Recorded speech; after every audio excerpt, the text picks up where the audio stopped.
প্রিয় শিক্ষার্থীরা, আসসালামু আলাইকুম। আশা করি সবাই ভালো আছো। আজকে আসলাম আর একটি নতুন পর্বে। এ পর্বে আলোচনা করব অধ্যায় 5 গাণিতিক বাক্যের 75 ও 76 পৃষ্ঠার অঙ্কগুলো নিয়ে। তোমরা ক্লাসটি অবশ্যই শেষ পর্যন্ত দেখবে। আমি তোমাদেরকে সহজ করে বুঝিয়ে দেওয়ার চেষ্টা করবো ইনশাআল্লাহ। তো চলো আমরা অঙ্কগুলো শুরু করি। বলছে হিসাবের ধারাবাহিকতা। এই হিসাবের ধারাবাহিকতা কি আগে আমাদের বুঝতে হবে। হিসাবের ধারাবাহিকতা হচ্ছে যে কাজটা আগে হবে সে কাজটাকে আগে করা, পরের কাজ পরের করা। যেমন আমরা দৈনন্দিন জীবনে কাজ করি, যে কাজগুলো আগে করা সেগুলো আগে করি, তাই কি না? সেই রকম ধরো যে যখন আমাদের দিন শুরু হয় তখন আমরা প্রথমে কি করি? আমরা ব্রাশ করি, তারপর খাই, তারপর বিভিন্ন কাজ করি। এভাবে ধরনের বিভিন্ন একটা ধারাবাহিকতা আছে কাজের। তেমন এই হিসাবেরও একটা ধারাবাহিকতা আছে। কেমন ধারাবাহিকতা? যেমন আমরা যখন হিসাব করি এ ধরনের অঙ্ক, তখন কিসের কাজ করি? আগে ভাগের কাজ করি, তারপর গুণের, তারপর যোগ বিয়োগ। তেমন এই লিখিত অঙ্কের ক্ষেত্রে কি হবে যে আমাদের এখানে অঙ্কটা সমাধান করার পূর্বে যেটা আগে কথা আসবে সেটা আমাদের আগে বের করতে হবে। কি বললাম? যেটা আগে আসবে সেটা আগে করতে হবে। এখন যদি বলি যে 4টি ডিমের দাম যদি 40 টাকা হয়, 10টি ডিমের দাম কত? তাহলে তুমি কি করবা? আগে কি 10টি ডিমের দাম বের করতে পারবা? পারবা না। আগে কি করতে হবে? 4টি ডিমের দাম থেকে 1টি ডিমের দাম বের করতে হবে। তারপরে 1টি ডিমের সাথে 10টি ডিম গুণ করলে আমরা 10টি ডিমের দাম পাবো। ঠিক এরকমই আমাদের এই হিসাবের ধারাবাহিকতায় অঙ্কগুলো করতে হবে। অর্থাৎ এই অঙ্কগুলো ঐকিক নিয়মও করা যায়, গাণিতিক বাক্য করা যায়। যেহেতু আমাদের এটা গাণিতিক বাক্যের অধ্যায় এবং এই অঙ্কগুলো গাণিতিক বাক্যের মাধ্যমে দেখা আছে, তো আমি তোমাদের গাণিতিক বাক্যেই করে দেব। তাই বলছে আমরা কিভাবে হিসাব করতে পারি। তো আমরা তো বললাম কিভাবে হিসাব করতে পারি। তো 1 নাম্বার দেখো, বলছে প্রতিটি সিঙ্গারার দাম 10 টাকা এবং 12টি সিঙ্গারা কিনে দোকানিকে 200 টাকার একটি নোট দিলাম, আমি কত টাকা ফেরত পাবো? তাহলে এই যে কথাটি বললো, এখানে কোনটার কাজ আগে করতে হবে? তাহলে এখানে দেখো দোকানিকে 200 টাকা দিয়েছে, তাহলে দোকানি তো অবশ্যই কিছু টাকা আমাদের ফেরত দেবে, তাই কি না? তো আমরা যদি সরাসরি 200 টাকা দিয়ে বলি ফেরত দাও, তাহলে আমাকে কত টাকা দিবে? আমি কি জানি? জানি না। কারণ আমাকে কি করতে হবে? আমি কত টাকার জিনিস কিনেছি সেই জিনিসগুলোর দাম বের করে যোগ করে তারপর 200 টাকা দিলেই না আমাকে ফেরত দেবে। তাহলে আমরা কি করব? আগে আমাদের এখানে এই যে সিঙ্গারার দামগুলো আছে এগুলোকে কি করতে হবে? বের করতে হবে। অর্থাৎ প্রতিটি সিঙ্গারার দাম 10 টাকা, প্রতিটি মানে একটির দাম। 12টি সিঙ্গারা কিনেছে, তাহলে আমাদের আগে কি করতে হবে? এই 12টি সিঙ্গারার দাম বের করে তারপর দোকানিকে 200 টাকা দেওয়ার পর দোকানি তখন 200 টাকা থেকে এই জিনিস 12টি সিঙ্গারার দাম বিয়োগ করে যেটা আমি পাবো সেটা আমাকে ফেরত দেবে, তাই কিনা? তাহলে আগে কোনটার কাজ? আগে কাজ করতে হচ্ছে আমাদের এই দুইটার কাজ, ঠিক আছে না? তাহলে আমাদের 12টি সিঙ্গারার দাম আগে বের করতে হবে, তারপর 200 টাকা থেকে বিয়োগ করতে হবে। তাই দেখো এখানে করা হয়েছে যে এই যে 10 গুণিত 12 দিয়ে 200 টাকা থেকে বাদ দেওয়া হয়েছে। এখন তোমরা বলতে পারো যে এখানে আগে কেন 200 দিল? আগে যদি এটারই কাজ হয় তাহলে 200 টাকা কেন আগে দিল? তো এখানে 200 টাকা যদি আগেও দেয় তারপর আমাদের এইটারই আগে কাজ করতে হবে। কারণ আমরা জানি যে হিসাবের ধারাবাহিকতায় প্রথমে বললাম যে প্রথমে ভাগের কাজ, তারপর গুণের কাজ, তারপর যোগ বিয়োগ। অর্থাৎ প্রথমে ভাগ যেহেতু নয় গুণ আছে, গুণের কাজটা আগে হবে। কিন্তু আমরা যেহেতু টোটাল টাকা থেকে, অর্থাৎ যে টাকাটা দিই সে টাকা থেকে বিয়োগ করতে হবে, তাই সে টাকাটা আগে দিতে হবে, ঠিক আছে? আর আমরা যখন এভাবে গাণিতিক বাক্য গঠন করিলাম তখন এই গুণের কাজটা আগে হবে। তাহলে দেখো একটি ডিমের দাম 10 টাকা, তাহলে দেখো একটি সিঙ্গারার দাম 10 টাকা, 12টি সিঙ্গারার দাম বেশি হবে তাই গুণ। দোকানিকে 200 টাকা দিয়েছে, এই 12টি সিঙ্গারার দাম বাদ দিয়ে যা পাবো তাই দোকানি ফেরত দেবে, তাই যে 200 বিয়োগ 10 গুণ তো 12। এখন 10 আর 12 গুণ করলে 120, 200 থেকে 120 বাদ দিলে 80 টাকা। অর্থাৎ আমি এভাবে করেছি। বলছে আমি এভাবে করেছি, তার মানে আমি 80 টাকা ফেরত পাবো। তো বলছে আমি এই অঙ্কটা এভাবে করেছি। আরেকজন কিভাবে করেছে দেখি। আরেকজন করেছে, দেখো এই বন্ধনী দিয়েছে আগে, কারণ এটা থেকে এটা গুণ করে যেটা পাবো গুণ ফলটা এটা থেকে বিয়োগ করতে হবে, তাই বন্ধনী দিয়েছে। আরেকজন বলছে যে আমি এভাবে করেছি, অর্থাৎ দেখো বন্ধনী দেয়নি, তারপরও এর 80 টাকা এসছে। কেন 80 টাকা এসছে বলো তো? কারণ আমরা জানি যে আগে গুণের কাজটাই করতে হয়। এখানে যদি বিয়োগও থাকে, বন্ধনী যদি নাও থাকে, তাও আমাদের গুণের কাজটা আগে করতে হয়, যার কারণে এর অঙ্কটাও কি আছে? সঠিক আছে। তাই বলছে আমি এভাবে করেছি। কিন্তু যদি ভাগ থাকতো, এটা যদি ভাগ থাকতো বা যে কোনো সংখ্যার এখানে ভাগ থাকতো, এটা গুণ থাকতো, তখন কিন্তু আমাদের বন্ধনী দেওয়াই লাগতো। এরকম অঙ্ক আসলে অবশ্যই তোমরা বুঝবা। তাহলে বুঝতে পারছো গুণের ক্ষেত্রে এ বন্ধনী দেওয়া এবং না দেওয়া কোনো সমস্যা নাই। কিন্তু যদি এখানে আবার গুণ থাকতো, এমন হতো যে 200 গুণিত এমন কোনো সংখ্যা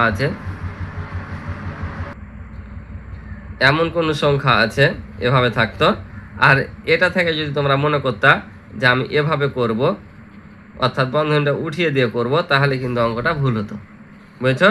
যদি এমন থাকে, গুণ থাকুক আর ভাগ থাকুক, এভাবে এখানে যদি ভাগও থাকতো আর এভাবে যোগ থাকতো, মনে করো যে বন্ধনীর কাজটা আমরা দিব না, এখানে এর মতো করে বন্ধনীটা দিব না, অঙ্কটা করব, তখন কিন্তু ভুল হতো।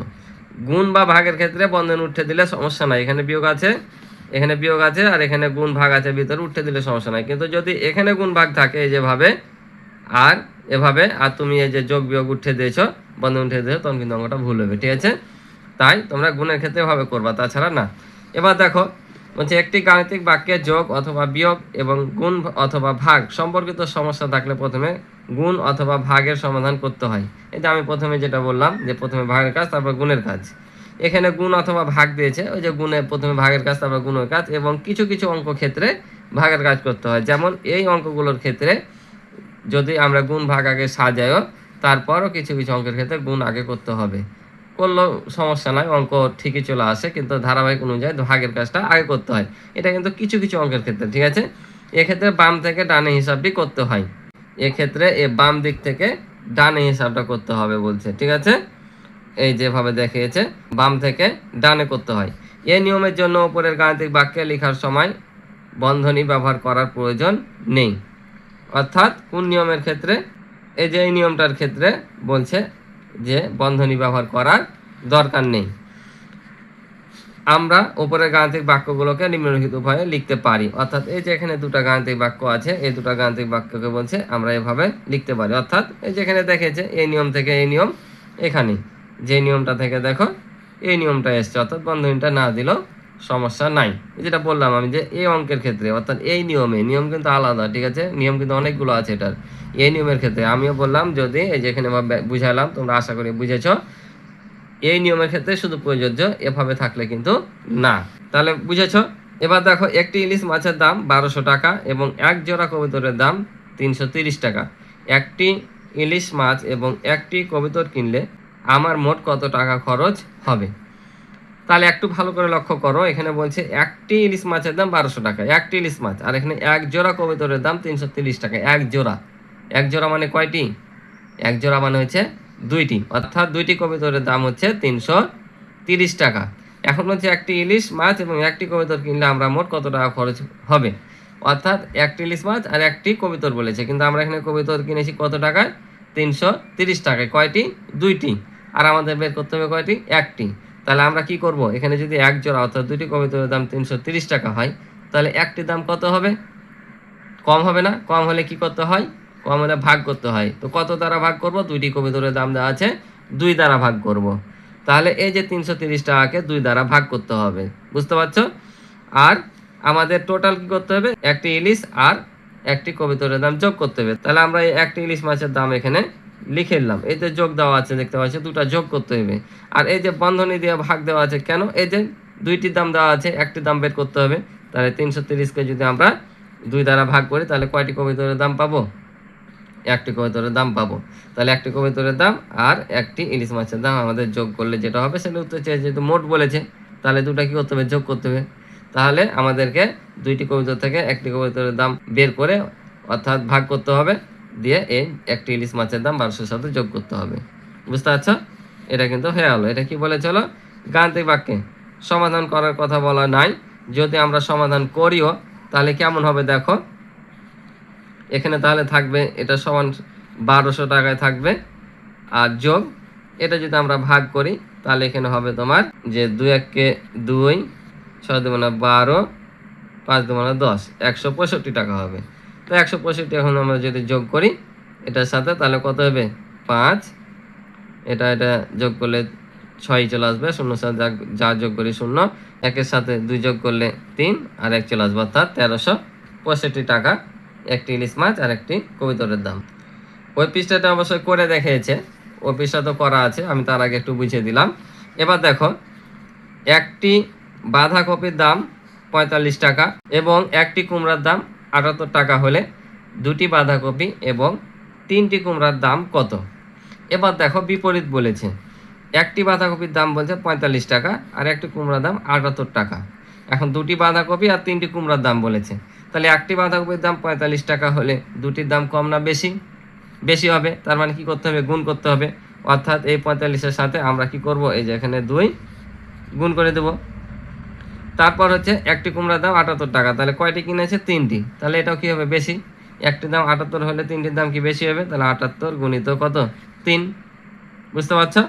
তাহলে এখন বলে চলো মোট দাম কত, অর্থাৎ একটি বাঁধাকপির দাম এত, একটি কুমড়ার দাম এত টাকা হলে দুটি বাঁধাকপি এবং 3টি কুমড়ার দাম কত, অর্থাৎ মোট দাম কত। মোট হলে কি করতে হয়? যোগ করতে হয়। তাহলে এই যে এখানে যোগ দিয়ে দিলাম। তাহলে প্রথমে কি করলাম, আমরা দুটি বাঁধাকপি আর 3টি কুমড়ার দাম বের করে এই দামটাকে কি করব? যোগ করে দেবো। এটাই হচ্ছে রৈখিক নিয়ম। আমরা যে বের করি ধাপে ধাপে অঙ্ক করে রৈখিক নিয়মে, দেখতাম যে একটি বাঁধাকপির দাম এত, দুটির দাম দিয়ে গুণ করতাম, আবার 3টির দাম বের করে নিচে লিখতাম যে মোট দাম, যোগ করতাম। এই জিনিসটা এই গাণিতিক বাক্য, অর্থাৎ একটা বাক্যের মধ্যে আমাদের যোগ বিয়োগ গুণ ভাগ দিয়ে দেখাতে হবে। বুঝতে পারছো? আশা করি বুঝেছো। তো পরের পৃষ্ঠায় আমরা যাই। তো দেখো এখানে কি বলছে, এক জোড়া চারা গাছের দাম 130 টাকা। তুমি 11 জোড়া চারা গাছ কিনে দোকানদারকে 1500 টাকা দিলে দোকানদার তোমাকে কত টাকা ফেরত দেবে? এই অঙ্কটা কোন অঙ্কের মতো? এই অঙ্কের মতো। ঠিক আছে, যেখানে একটি সিঙ্গারার দাম দেওয়া ছিল, 12টি সিঙ্গারার দাম বের করে দোকানিকে দিয়েছিল 200 টাকাতে বিয়োগ করেছিলাম। এই অঙ্কটাও সেম ওইভাবেই দেখো, যে এক জোড়া চারা গাছের দাম এত টাকা, তুমি 11 জোড়া চারা গাছ কিনে দোকানিকে 1500 টাকা দিলে দোকানদার তোমাকে কত টাকা ফেরত দেবে? তাহলে এটা হচ্ছে আমাদের প্রথমে কি করতে হবে, এক জোড়া দাম 130 টাকা, অর্থাৎ আমাদেরকে 11 জোড়া দাম বের করতে হবে। ঠিক আছে, 11 জোড়া দাম বের করতে হবে। তাহলে এক জোড়া দাম যদি 130 হয়, 11 জোড়া দাম কম না বেশি? বেশি হবে। তাহলে আমরা এটাকে 11 দিয়ে কি করবো? গুণ করব। তাহলে 11 জোড়া দাম পাবো। তারপর দোকানিকে 1500 টাকা দেব। দোকানি তখন এই 11 জোড়া চারা গাছের দাম বিয়োগ করে আমাদের যেটা দিবে সেটা আমাদের হয়ে যাবে, অর্থাৎ সেই টাকাটা আমরা পাবো। তাহলে প্রথমে কার কাজ হচ্ছে? এটার কাজ, অর্থাৎ এটাকে 11 দিয়ে গুণ করে 1500 থেকে ভাগ করতে হবে। এই যে দেখো এখানে লিখেছে যে এক জোড়ার দাম 130 টাকা, তাহলে 11 জোড়ার দাম হচ্ছে 130 গুণিত কত? 11। এটা আবার রৈখিক নিয়মের স্টাইলে দেখিয়েছে। ঠিক আছে, গাণিতিক বাক্যের মাধ্যমে দেখায়নি। এই অঙ্কটা আবার গাণিতিক বাক্যের মাধ্যমে দেখিয়েছে। তো দেখো রৈখিক নিয়মটাও শেখা হয়ে গেল তোমাদের। তাহলে এখন আমরা এটা কি করব? গুণ করব। তো গুণ করলে আমরা কত পাবো দেখে নিই। 130 গুণ 11, তাহলে 0 0 সাথে যাই করি গুণ করি 0, 3 একে 3, 1 একে 1, এখানে একটা 0 পাবো দশকের স্থানে গুণ করার জন্য। আবারও সেটাই আসবে সেম এইটাই। তাহলে যোগ করলে 0 3 4 1, অর্থাৎ কত টাকা? 1430 টাকা। 1430 টাকা পাইলাম। ঠিক আছে, এটা হলো। এখন হচ্ছে দোকানদার ফেরত দিবে। তাহলে দোকানদার ফেরত দিবে, তো দোকানদারকে দিয়েছিলাম কত টাকা? এই যে 1500 টাকা। তাহলে 1500 বিয়োগ হচ্ছে কত টাকা চারা গাছ কিনেছে? 1430 টাকা। ঠিক আছে, তাহলে এই যে প্রথমে আমরা কি করলাম, এক জোড়া কবুতরের দাম থেকে 11 জোড়া দাম বের করলাম। তারপর এখন দোকানিকে যে টাকাটা দিয়েছি সেটা থেকে আমরা বিয়োগ করলে আমাদের কাঙ্ক্ষিত উত্তর পেয়ে যাব। তাহলে 0 থেকে 0 বাদ দিলে হয় 0, এই 0 থেকে 3 বাদ দেয় না, এর কাছ থেকে 10 ধার নিলাম, 10 থেকে 3 বাদ দিলে হয় 7, এখানে 1 দিয়ে দিলাম, কত হলো 5, এই 5 থেকে 5 বাদ দিলে 0, 1 থেকে 1 বাদ দিলে 0, তার মানে আমাদের শুধু আসলো 70 টাকা। বুঝলাম, অর্থাৎ দোকানে আমাদেরকে 70 টাকা ফেরত দেবে। নিচে বলছে দেখো যে সমাধানের আরো উপায় চিন্তা করি, অর্থাৎ এই যে গাণিতিক বাক্যটা এখন তৈরি করতে হবে। আমি বললাম না যেটা রৈখিক নিয়মে দিয়েছে, এখন বলছে গাণিতিক বাক্য, এটা সমাধানের আরো অন্য উপায় তৈরি করতে বলছে। তাহলে সমাধানের আরো উপায় বলতে কি হবে? গাণিতিক বাক্যটা হবে এই যে 1500 বিয়োগ 130 গুণিত 11, কারণ আমাদের এটার দাম বের করে 11 জোড়া দাম বের করে 1500 থেকে বিয়োগ করতে হবে। গাণিতিক বাক্যটা হচ্ছে এটাই। বুঝতে পারছো? তো এই অঙ্কগুলো তোমাদের পরীক্ষায় যখন আসবে, যদি উল্লেখ করে গাণিতিক বাক্যের মাধ্যমে করতে, গাণিতিক বাক্যের মাধ্যমে করতে হবে। উল্লেখ না করলে তুমি যে কোনো নিয়মে করতে পারো, অথবা কিছু না বললেও তুমি যে কোনো ইচ্ছাতে করতে পারো, হয় গাণিতিক বাক্যে না হয় রৈখিক নিয়মে, তোমার কাছে যেটা সহজ হবে সেটাই তুমি করবা। এবার দেখো আরেকটি অঙ্ক আছে পৃষ্ঠায়, লাস্ট অঙ্ক। একটি তরমুজের দাম 375 টাকা এবং একটি পেঁপের দাম 150 টাকা। দুইটি তরমুজ ও 3টি পেঁপে কিনতে কত টাকা লাগবে? এই অঙ্কটা সেম হচ্ছে তোমার এই 75 পৃষ্ঠার এই অঙ্কের মতো, বাঁধাকপি এবং কুমড়ার মতো একেবারে সেম প্রসেস। বুঝতে পারছো? দেখো তাহলে তাহলে প্রথম আমাদের কি করতে হবে, একটি তরমুজের দাম থেকে আমাদের দুইটি তরমুজের দাম বের করতে হবে, একটি পেঁপের দাম থেকে তিনটি পেঁপের দাম বের করতে হবে, এটা গুণ করে দিতে হবে, দিয়ে দুইটা যোগ করে দিতে হবে। বুঝতে পারছো? তাহলে এই যে একটি তরমুজের দাম কত, 375 টাকা, অতএব কয়টি কিনেছে, দুইটি, তাহলে 2 দিয়ে গুণ। আবার বলছে দেখো যে একটি পেঁপের দাম 150 টাকা, 3টি পেঁপে কিনেছে, তাহলে 150কে 3 দিয়ে কি করব, গুণ। এখন এখানে যে দুইটা পাবো, এই দুইটাকে আমরা কি করব, যোগ করে দিব। তো তার পূর্বে একটু দেখো এখানে দ্বিতীয় বন্ধনী দিয়েছে, এই যে দ্বিতীয় বন্ধনীটা দিয়েছে এটা তোমাদের বোঝানোর জন্য জাস্ট দিয়েছে যে কোন বন্ধনী কাজ আগে করতে হয় এই জন্য, কিন্তু এখানে যদি আমরা বন্ধনী এটা দ্বিতীয় বন্ধনীটা নাও দিতাম তারপরও কিন্তু হইতো।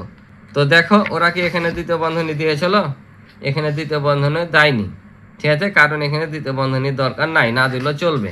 আর এখানে একই রকম অঙ্ক তারপরও দিল কেন, কারণ তোমাদের একটু বোঝানোর জন্য দিয়েছে যে দ্বিতীয় বন্ধনী কাজটা আগে করতে হয়। কারণ এই যে বন্ধনী থাকলে প্রথমে প্রথম বন্ধনী, এই যে প্রথম বন্ধনী কাজ এবং পরে দ্বিতীয় বন্ধনী কাজ করতে হয়। তাই আমরা এই যে প্রথম বন্ধনীর কাজগুলো আগে করব, তারপর দ্বিতীয় বন্ধনীর কাজ করব, ঠিক আছে, এটা বোঝানোর জন্য জাস্ট দিয়েছে, আর কিছু না। এখানে দেখো দ্বিতীয় হতো আবার দেয়নি, ঠিক আছে, তো বোঝানোর জন্য জাস্ট। এটা অঙ্কটার ক্ষেত্রে এটা না দিলেও চলতো, কিন্তু কিছু কিছু অঙ্কের ক্ষেত্রে দ্বিতীয় তৃতীয় বন্ধনী পর্যন্ত আসবে। তাহলে কি বললাম, তাহলে আমরা একটির কিনেছিলাম, আমরা কি করলাম, দুটার বের করলাম, এটা 3টা পেঁপের দাম বের করলাম, বের করার পর কি করব, এই যে এই দুটোর দামকে যোগ করে দেবো, কারণ আমাদের এখানে বলেছে যে দুটি তরমুজ ও 3টি পেঁপে কিনতে মোট কত টাকা লাগবে।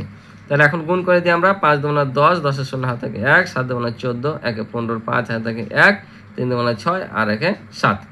এটা যদি গুণ করি তাহলে কত হবে, 3 15 45, অর্থাৎ 450 টাকা। এখন আমরা যোগ করে দেবো, যোগ যদি করি কত হবে দেখো, 0 0 যোগ করলে 0, 5 5 যোগ করলে 10, 10 শূন্য হাত থেকে 1, 7, 4 আর 7 হচ্ছে 11, 11 হাতে রেখে 12, অর্থাৎ 1200 টাকা। বুঝতে পারছো? তাহলে দুটি তরমুজ ও 3টি পেঁপে কিনতে লাগবে কত টাকা, 1200 টাকা। এটা হচ্ছে উত্তর। আশা করি তোমরা বুঝেছো। তাহলে এই হিসাবে ধারাবাহিকতায় যোগ বিয়োগ গুণ ভাগ যখন থাকবে তখন প্রথমে ভাগের কাজ, তারপর গুণের, তারপর যোগ বিয়োগের। আবার যদি বন্ধনী থাকে, বন্ধনী প্রতীক কয়টি, বন্ধনী প্রতীক হচ্ছে 3টি, প্রথম বন্ধনী, দ্বিতীয় বন্ধনী, তৃতীয় বন্ধনী। এই যে প্রথম, দ্বিতীয়, তৃতীয়, ঠিক আছে। এ বন্ধনী থাকলে সবসময় আমাদের প্রথমে কাজ করতে হয় প্রথম বন্ধনী কাজ, তারপর দ্বিতীয় বন্ধনী, তারপর তৃতীয় বন্ধনী, ঠিক আছে।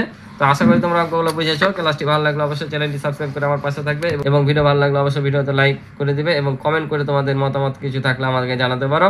আর ইতিপূর্বে যারা চ্যানেলটি সাবস্ক্রাইব করে আমার পাশে রয়েছে তাদেরকে অসংখ্য ধন্যবাদ। তো দেখা হবে পরবর্তী নতুন পর্বে। আজকে পর্যন্ত আল্লাহ হাফিজ।